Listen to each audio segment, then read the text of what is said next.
Back to my new blog. So ఇవాళ అయితే మొన్నటి నుంచి అనుకుంటున్నాను సో నిమ్మకాయ పచ్చడి పోపిద్దామని చెప్పేసి దానికోసం ప్రిపరేషన్ చేస్తూ ఉన్నాను అనమాట. ఫస్ట్ అయితే కొంచెం క్వాంటిటీ ఎగ్జాక్ట్లీ నాకు తెలియదు, ఫస్ట్ టైం ట్రై చేస్తూ ఉన్నా. సో కొంచెం ఆవాలు అలాగే మెంతులు అయితే వేయిస్తున్నాయి. ఇదిగోండి దూరగా లైట్గా. సో ఇలా వేయించుకొని చల్లారిన తర్వాత మిక్సీకి వేసి పౌడర్ చేసుకోవాలి. దాని తర్వాత అయితే ఇంకా ప్రాసెస్ నెక్స్ట్ చూపిద్దాం. ఇది తిన్న తర్వాత తిన్న వాళ్ళ పరిస్థితి ఏంటో నాకు తెలియదు కానీ చూద్దాం. ఆవాలు మంచిగా చిటపడలాడినాయి. సో ఇలాగా స్టవ్ ఆఫ్ చేసేద్దాం. కొత్త కొత్త ప్రయోగాలు చేస్తూ ఉండాలి అప్పుడు. ఇక్కడ చూడండి నా కిచెన్లో చిమ్మి కొత్త దానిలాగా అయిపోయింది మొత్తము. మొత్తం చాలా రోజులు అనుకున్నాను దీని టైం ఎప్పుడు పడుతుంది, ఎప్పుడు క్లీన్ చేయాలనుకున్నాను. ఓవరాల్గా అయితే క్లీన్ చేసేసిన మంచిగా, వంట చూడతో మంచిగా క్లీన్ చేసింది. ఏది అవసరం లేదు. నేను ఫస్ట్ టైం ట్రై చేసిన, అంటే ఈ మధ్య కొంచెం పట్టించుకోలేదు దాన్ని. ఒక రకంగా అయిపోయింది. మీరు నా పాత వీడియోస్లో చూడండి. బట్ ఇది చూడండి కొత్త దానిలో అయిపోయింది మొత్తానికైతే. బాగుంది ఇప్పుడైతే చూడడానికి. ఇక్కడ చూడండి ఇక్కడ కొంచెం అది ఫస్ట్ ఓనర్ వాళ్ళు ఉన్నప్పుడే ఇదంతా పోయింది. బట్ బాగుంది ఓవరాల్గా చూడడానికి. ఇప్పుడు మంచి కొత్త దానిలాగా అనిపిస్తుంది. జస్ట్ స్క్రబ్బర్కి వంట సోడా పెట్టి రబ్ చేశాను అంతే, అలా వెళ్ళిపోయింది మొత్తానికి. అండ్ ఇక్కడ చూడండి, సో నేనైతే ఇదిగోండి నిమ్మకాయలు కట్ చేసి, సో కొంచెం ఒక నిమ్మకాయకి 4 ముక్కలు కట్ చేసుకొని పసుపు ఉప్పు వేసుకొని అయితే ఒక 1 వీక్ అయింది ఊరబెట్టేసి ఇది. ఇప్పుడు దీన్ని చల్లారిన తర్వాత పోపేద్దాము. చాలామంది అడిగారు, అక్క నిమ్మకాయ పచ్చడి ఎక్కడి వరకు వచ్చింది, అసలు పెట్టావా లేదా అని చెప్పేసి కూడా చాలామంది అడిగారు. మనకు తెలుసుగా కొంచెం బద్ధకం ఎక్కువ, అసలు ఇట్లాంటి పనులకి మనం చాలా దూరం. ఏమో చాలా ఎక్కువ బద్ధకం అయిపోతుంది అలా అలా. బట్ ఇవాళ అయితే ఎలాగైతే అలా అవుతుందని చెప్పేసి పచ్చడి ప్రిపరేషన్.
అండ్ చూసారు కదండి, నేను కొంచెం ఇక్కడైతే ఆయిల్ అయితే ఆవాలు జీలకర్ర కొంచెం మెంతులు ఇవి 3 అయితే యాడ్ చేసుకున్నాను. ఆయిల్ వచ్చేసి మీరు అంటే పల్లీల నూనె కానీ లేదంటే సన్ఫ్లవర్ ఆయిల్ కానీ ఏదైనా వాడచ్చు. నువ్వుల నూనె అసలు వాడకండి, పచ్చడి స్మెల్ వస్తుంది. నేను ఇక్కడ వచ్చేసి సన్ఫ్లవర్ ఆయిల్ తీసుకున్నాను.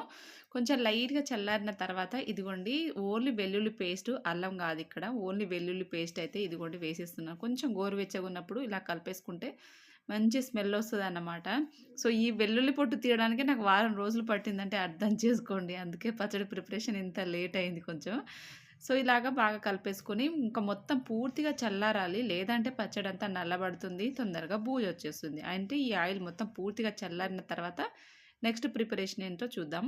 ఇంకా పచ్చడి ప్రిపరేషన్ చేసే వరకైతే ఇదిగోండి గిన్నెలు అన్నీ తోమేశాను. సో ఇక్కడ వచ్చేసి పోపు అయితే పూర్తిగా చల్లారిపోయింది. ఇప్పుడైతే అంతా కలిపేసుకుందాం మసాలాస్ అన్నీ. ఇంకా చపాతీ కోసం అయితే ఇదిగోండి పిండి కూడా తట్టు పెట్టేశాను. అదంతా కూడా ఆ పచ్చడి కలిపే లోపు పిండి కూడా బాగా నానుతుంది కదా అని చెప్పేసి ఇంకా వర్క్ అంతా అయిపోయింది. ఇంకా వంట అంటూ ఏం లేదు, రైస్ అయితే పెట్టేశాను. ఇంకా కర్రీ అయితే మార్నింగ్ వేసిన టమాటా పప్పు ఉంది, చిక్కుడుకాయ కొంచెం ఉంది. ఈ పుట్టకు కొంచెం ఆవకాయ కొంచెం అది ఇది కలుపుకొని తినొచ్చు అని చెప్పేసి. ధీరజ్ లకి ఇద్దరు పప్పుతో తినేస్తారు. చాలా ఉంది పప్పు కూడా, సరిపోతుంది అందరికి అని చెప్పేసి పెద్దగా వంట ఏం లేదు.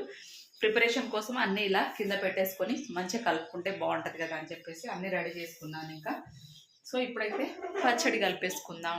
ఎలా వస్తుందో కూడా తెలియదు, భయంగా ఉంది. అండ్ ఇంకా అన్నీ కింద పెట్టేసుకొనైతే మంచిగా నిమ్మలంగా కూర్చున్నాను. నిజానికైతే ఆ క్వాంటిటీ మొత్తం గిన్నెలో పడుతుందేమో అనుకున్నాను. బట్ కలుపుతా ఉంటే తర్వాత తెలిసింది అది అసలు సరిపోలేదు. ఇంకా దాని తర్వాత పెద్ద డెసిషన్ తీసుకొని ఇంకా తర్వాత అంతా కలుపుకున్నాననమాట. ఫస్ట్ అయితే ఆయిల్ అంతా పూర్తిగా చల్లారిన తర్వాత కారం వేసుకోండి. కారం అంటే మీరు తీసుకునే నిమ్మకాయని బట్టి. మా నిమ్మకాయలైతే మోస్ట్‌లీ ఇంకా నేనేం కౌంట్ చేయలేదు. ఎంతుండే అందాజు కొద్దీ వేశాను. ఇదొచ్చేసి ఇందాక వేయించినవి ఉన్నాయి గదా పౌడరు. సో, ఆవాలు అండ్ ఇంకా మెంతులు, కొంచెం జీలకర్ర ఇవి 3 వేయించుకున్న పౌడర్ అన్నమాట. మరీ ఓవర్‌గా నల్లగా అయ్యే వరకు వేయించకండి. జస్ట్ కలర్ చేంజ్ అయ్యే వరకైతే సరిపోతుంది. ఆ విధంగా అంటే చల్లారిన తర్వాత అది కూడా చల్లారిన తర్వాత పౌడర్ చేసుకున్న పౌడర్ కూడా అది కూడా ఆయిల్‌లో యాడ్ చేసుకోవాలి. బట్ నిజంగా పచ్చడి కలుపుతుంటే ఆ స్మెల్ ఉంటుంది చూసారా? అబ్బా! మామూలుగా ఉండదు. అదెక్కడో కాలనీ అంతా గల్లీ గల్లీ మొత్తం అది స్మెల్ రావాలి అలా ఉంటదనమాట. మా ఇల్లయితే నిజంగా ఎంత గుబగుబలాడుతుందో మామూలు గుమగుమలు కాదు. బట్ అలా ఉంటది. ఏదైనా కానీ పచ్చడి ప్రిపరేషన్ చేసేటప్పుడు అలాగే ఉంటది. ఆ వెల్లుల్లి, ఆ మసాలా స్మెల్ అంతా కూడా చాలా బాగా అనిపిస్తది. సో, ఇంకా ముక్కలు చూసుకుంటూ కారము అవన్నీ కూడా కలుపుకున్నాను. తక్కువైన కొద్దీ ఇంకా కారం యాడ్ చేసుకుంటూ కలుపుకున్నాననమాట. అలాగే ఉంటాయి మరి సొంతంగా ఫస్ట్ టైమ్ ప్రయోగం చేసి వాళ్ళ ప్రయోగాలు అలాగే ఉంటాయి. బట్ నిజంగా చెప్తున్నాను కదా! పచ్చడి టేస్ట్ వేరే లెవెలు. నేను నిజంగా అనుకోలేదు ఇంత బాగా పచ్చడి పెట్టగలుగుతానా నేనని చెప్పేసి. బట్ ఏదైనా కానీ చెప్తాను కదా! ఏ వంట అయినా కానీ అట్‌లీస్ట్ తినేటట్టయితే చేస్తా. నాకు ఆ రకంగా అయితే వచ్చు. బట్ చూస్తున్నారు కదా! కారం ఇంకా యాడ్ చేస్తూనే ఉన్నాను. ఇంకా యాడ్ చేసిన ముక్కలు ఇంకా మొత్తం ముక్కలు కలిపిన తర్వాత కూడా కారం సరిపోలేదు. ఇలాగ మొత్తం అయితే ఆయిల్‌లో కారం అంతా యాడ్ చేసుకోవాలి. చెప్తున్నాను కదా! నాకే క్వాంటిటీస్ తెలియదు. ఇంకా మీకేం చెప్తానని చెప్పండి. బస్ ప్రాసెస్ ఒకటి చెప్తున్నాను. నేను ఎలా పెట్టాననేది ప్రాసెస్ అయితే ఒకటి చెప్తా ఉన్నాను.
ఫైనల్‌గా పచ్చడి ప్రిపరేషన్ అయిపోయింది. టేస్ట్ చెప్తున్నాను గదా! స్మెల్ అయితే అది కలుపుతా ఉంటే నోట్లో నీళ్ళు ఊరుతున్నాయి నాకైతే. బట్ ఏం చేశాను చూడండి. వీళ్ళందరూ వచ్చినాక కలిపి పెడదాం మా ఆయన వచ్చారు. తర్వాత పిల్లలు ఇక ధీరజ్ ఏమో తింటాడో లేదో తెలియదు గానీ, ఇంకా అప్పటి వరకు నాకు ఆత్రం ఆగక ఆల్రెడీ ఇదిగోండి కొంచెం అన్నం కలిపేసుకొని తిన్నా. ఈ ఉన్నది కొంచెం వాళ్ళకి కలిపి పెడదామని చెప్పేసి. బట్ ఒక్కటి చెప్పనా అండి, టేస్ట్ అయితే ఆసమ్. అది ఊరినాక ఇంకెట్లుంటుందో తెలియదు కానీ ఇప్పుడైతే టేస్ట్ నిజంగా ఎంత బాగుందంటే అసలు అనుకోలే, ఎక్స్పెక్ట్ చేయలేదు మనకి ఇలాంటిది ఒకటి పని వస్తుందని తెలియదు. బట్ నేను ఒక్కటి చెప్తాను, నా డబ్బా నేను కొట్టుకోవడం కాకపోతే నా చేతితో ఏ వంట చేసినా మ్యాక్సిమం 99% అయితే బాగానే కుదురుతాయి, అన్నీ కుదురుతాయి. నా గురించి నేను గొప్ప చెప్పుకోవడం కాదు కానీ అంత బేసిక్గా తెలిసిపోతుంది కదా ఎవరి వంటలు ఎలాంటి తిన్నప్పుడు వాళ్ళ రియాక్షన్ ఎలా ఉంటుంది ఏందనేది కొంచెం తెలుస్తుంది కదా. సో దట్ మొత్తానికి బట్ ఓకే, తినేటట్టయితే చేస్తా, మరీ పడేసేటట్టు వంకలు పెట్టేటైతే అస్సలు చెయ్యను. బట్ ఫైనల్గా పచ్చడి మా వారు వచ్చిన తర్వాత టేస్ట్ చేసిన తర్వాత ఎలా ఉంటుందో నెక్స్ట్ వీడియోలో షేర్ చేస్తాను. ఇప్పుడైతే ఇంకా చపాతీ చేయాలి. ధీరజ్ కూడా ట్యూషన్ నుంచి వచ్చే టైం అయింది కాబట్టి ఇంకా చపాతీ సో ప్రిపరేషన్ చేయాలి. లెక్క తల్లి మంచిగా కూర్చొని టీవీ చూస్తూ ఉంటుంది, నా పనులు నేను చేసుకుంటా. అదిగో కాలు మీద కాలు వేసుకొని మంచిగా పడుకుంది ఇక్కడ చైర్లో. మా లెక్క తల్లి ఇదిగో ఎందుకు జారిపోయినావు కిందికి, ఈడ పడుకొని ఉంది. పచ్చడికి లక్కి తర్వాత తినిపిద్దాం అందరికి, సరేనా? అండ్ ఇంకా నైట్ డిన్నర్లోకి అయితే చపాతీ ప్రిపరేషన్ చేస్తున్నానండి. పప్పు ఉందని చెప్పాను కదా, ఇంకా అందుకనే పప్పులో కాంబినేషన్గా ఇంకా చపాతీ అయితే చేస్తున్నాను. ధీరజ్కి చాలా ఇష్టము, 3 పూటలు చపాతీ పెట్టినా ధీరజ్కి ఇష్టము, చాలా హ్యాపీగా తింటాడు ధీరజ్ అయితే. ఇంకా మేమంటే కొంచెం రొట్టెలు అలా తింటూ ఉంటాం కానీ తెలిసిందే కదా ధీరజ్కి అయితే చపాతీ ఇష్టము. నాకైతే ఇంకా పూరి ఏ టైం రాత్రి 12కి లేపి తినిపించినా పూరి తింటావా అంటే లేచి తినే రకం నేనన్నమాట. బట్ వీళ్ళంతా ఆయిల్ ఫుడ్ ఎక్కువ ఇష్టపడరు. ఇంకా నేను కూడా కొంచెం ఈ మధ్య స్కిప్ చేసేసాను. ఆయిల్ ఫుడ్ పెద్దగా ఏం తినట్లేదులెండి. అందుకే డిన్నర్‌లోకి సింపుల్‌గా ఇదిగోండి చపాతీ చేస్తున్నాను. మళ్ళీ చపాతీకి నేను ఆయిల్ ఎక్కడ అప్లై చేయను అసలు. వితౌట్ ఆయిల్ చపాతీ చేస్తాను. సో, అలాగా మొత్తానికి డ్రై చపాతీ ఎందుకంటే తొందరగా డైజెషన్ అవుతది అని చెప్పేసి నేను అసలు ఆయిల్ యూజ్ చేయను.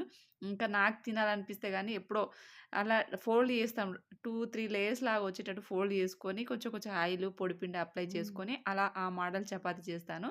బట్ ఇంట్లోకైతే ఇంకా అందరు తినటానికైతే అలా చేయననమాట. బట్ సింపుల్‌గా ఇలా చపాతీ చేస్తాను. Without oil. సో, హెల్త్‌కి మంచిది కదా! ధీరజ్ కూడా పెద్దగా ఇష్టపడడు. అందుకని చెప్పేసి అలా సింపుల్‌గా డిన్నర్‌లోకైతే చపాతీ ప్రిపరేషన్ చేస్తూ ఉన్నాను. మొత్తానికి మంచిగా 3, 3 చపాతీలొచ్చేటట్టయితే చపాతీ చేసుకున్నాము. ఇంకా నేను, లక్కీ తల్లి ఇద్దరం ఒకేసారి తింటాము. ఎందుకో లక్కీ తిన్న తర్వాత నాకసలు తినబుద్ధి కాదు. అందుకని లక్కీని తినిపించుకుంటూ నేను తింటున్నాను. ధీరజ్ కూడా మా పక్కన కూర్చొని తింటూ ఉన్నాడు. సో, మా వారైతే ఏదో వర్క్ ఉందని చెప్పేసి తను బయటికెళ్ళిండు ఇంకా. మా ఆయన ఏదో చెప్పాను కదా! దాని తర్వాత తిన్న తర్వాత లైవ్ పెట్టాను నిన్నైతే. మీరందరూ చూసారు కదండీ! సో, కొంచెం ఎర్లీగానే మనం కొంచెం వంట ఎంత ఎర్లీగా చేస్తే ఇంకా ఫుడ్ తినడం కూడా అంత తొందర అయిపోతది. ఇంకా లక్కీకి కూడా పప్పు అంటే మంచిగా తింటది. పప్పు గాని, పప్పుచారు, పెరుగు ఎక్కువగా తినదు. 2, 3 ముద్దలు. ఏదైనా లిక్విడ్ కంటెంట్ ఉన్న ఫుడ్ అయితే లక్కీ కూడా చాలా హ్యాపీగా తింటది. మళ్ళీ చెప్తున్నాను ఇది ఫ్రంట్ కెమెరా కాబట్టి లెఫ్ట్ హ్యాండ్ కనిపిస్తుంది. సో, అదన్నమాట. మొత్తానికైతే డిన్నర్ అయితే అయిపోతుంది. నిమ్మకాయ పచ్చడి అందరు వచ్చింది. షర్ట్ ఏదిరా? అట్లున్నాయా బట్టలు తీసేసి?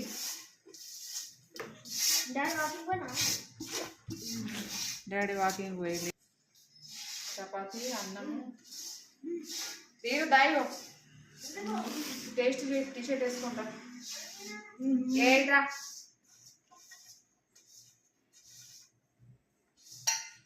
మంచిగా కలిపేసిన మొత్తం. టేస్ట్ ఎట్లుందో చెప్పాలి. నేను ఆల్రెడీ తినేసిన. ధీరాజ్ ఫస్ట్ ముద్ద లక్కీ అని పెడదాం.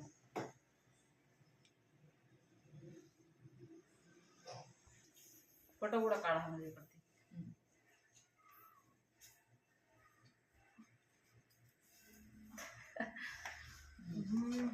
ధీరజ్ మూతికి జరగకుండా ఎట్లా రైట్ రైట్ తిందా ఇంకా డాడీకి దే పెడదాం. చెప్పు కదా. సూపర్. ఉప్పు కారం సరిపోయినాయా? సరిపోతాయి.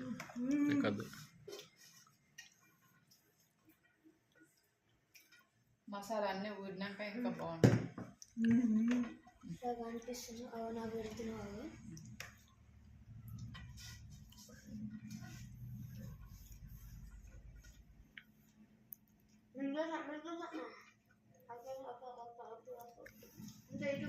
లక్కీ కూడా నచ్చిందంట, మంచిగా తింటుంది.